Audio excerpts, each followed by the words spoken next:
Nagmi-missions ba kayo? Outreach programs, Bible studies, mga ganyan. Nag-iipon kayo ng mga tao, mga bata, tapos nag-share kayo. Hindi karamihan yung tao, pero mas maganda na yung boses ninyo amplified, malinaw, may background music kayo and all. Meron tayong solusyon dyan. And this is by DB Audio by Astron. This was given to us courtesy of our friend Jack the Preacher in ng Reverb Worship. Okay, so buksan natin. This is the very first time I'm actually opening this. Merong dalawang mic. Double A lang yung battery, so madali lang. Ito na, ang gaan niya.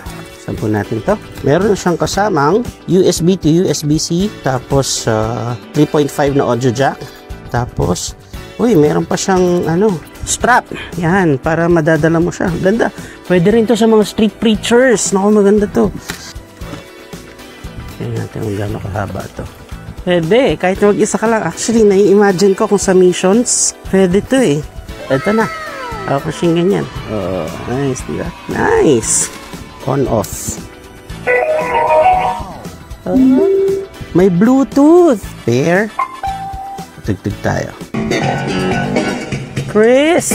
Patugtog tayo ng papuri. Para marinig niya naman yung tunog niya pag lyrics. Ganda! Sa pagmamahal ng Diyos. Ang Chris! Okay, hanap lang tayo ng battery para matest natin yung mic, okay? Ayun, may battery na to. Hello, check mic 1, 2. Pwede ka mag-video okay dito.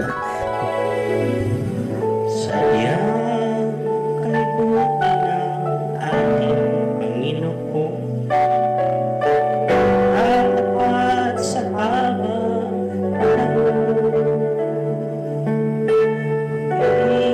sa kabila ng ating pagkukulang, biyaya niya'y patuloy na lakas. Tama na ba kayo di kayanin? O ayun, nasa sa inyo na lang kung anong application ang gagamitin niyo dito. Again, pwede ito sa Bible study, lalo sa missions, sa tribal missions kasi mahirap magdala ng mabibigat na na equipment. Tapos sa street evangelism din, super nice, super nice. So if you want to get your hands on one of these, yan, lalagay po natin sa comment section yung link. Okay? So maraming salamat po ulit sa DB Audio at kay Brother Jack the Preacher. Maraming salamat po. God bless you. KFG ako, KFG. KFG.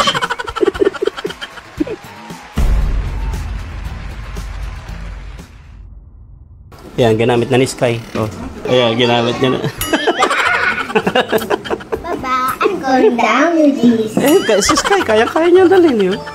Oh.